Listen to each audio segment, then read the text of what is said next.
Yo, it's Moses from Omni. Check this out. How did I get this to look like that?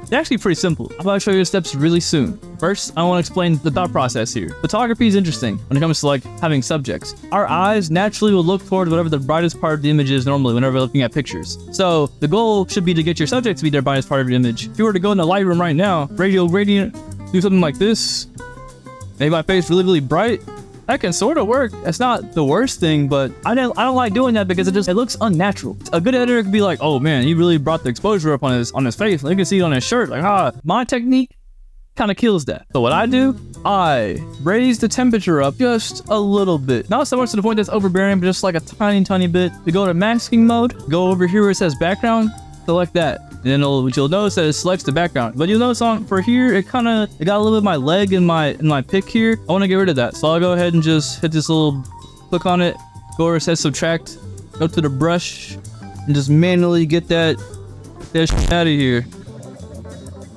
Same thing with the pick on my hair. I'm gonna do the same thing.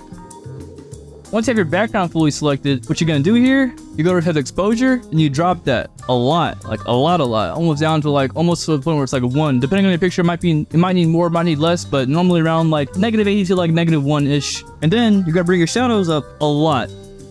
Sometimes that might be enough, sometimes it's not enough. So you might need to bring up the whites just like slightly bit too. What this is doing, it's making the background darker, but keeping your subject the same. So your subject doesn't change at all. Your subject looks exactly the same, it looks natural. But the background, people aren't really paying attention to that in the first place. It looks way better, there's a lot more contrast. From before and after, you can tell it's like it's more focused on. And since we made the original whole image warmer, we make the background slightly cooler.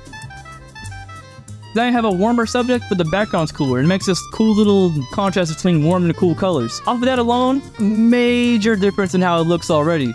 And I haven't even touched any of the originals, like the actual sliders yet or anything. You can touch this stuff even further. So that's already cool enough. But why not? You don't have to stop there. Here's what you can also do. You go back to the masking mode, make a new mask, and make a linear gradient. I like to do the exact same thing of like that contrast of warm and cool colors. I like to choose a part of my image and make it cold, and choose a part of my image and make it warm. So I'll do something like this. I see the grounds over here, and like, you know, this is like water. So I think that could probably be cool if it was colder. So I make a little selection like this.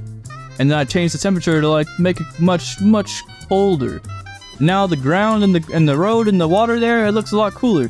Now the sky, I do like the opposite. I went like an angle like this, so I'll make another linear gradient mask. I'll do maybe an angle like this instead and get the sky like this, and then turn it warmer.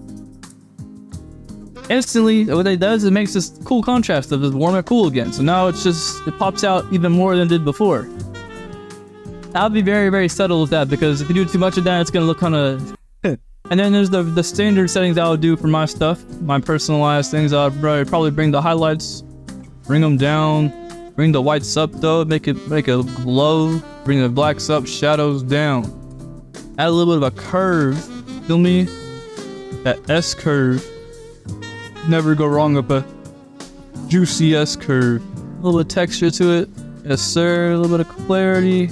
A little bit more wavy and soft with the dehaze going down a bit. And now you got a juicy image. Look at that before and after. And this technique works with a lot of different scenarios too. You can get a shot like this and probably make it work. Let's see. Make it a little bit warmer. We go to our mask, select our subject. I wonder what it's gonna select though. Might think it's it sort of kind of got it. Here, let's do some freehand here. Invert it. They'll bring this down. Even with an image like this, where it's not a perfect subject and background, it's pretty dang cool, huh? A lot of contrast there. And I haven't even touched any of these sliders yet. So take advantage of this technique. Go crazy with it.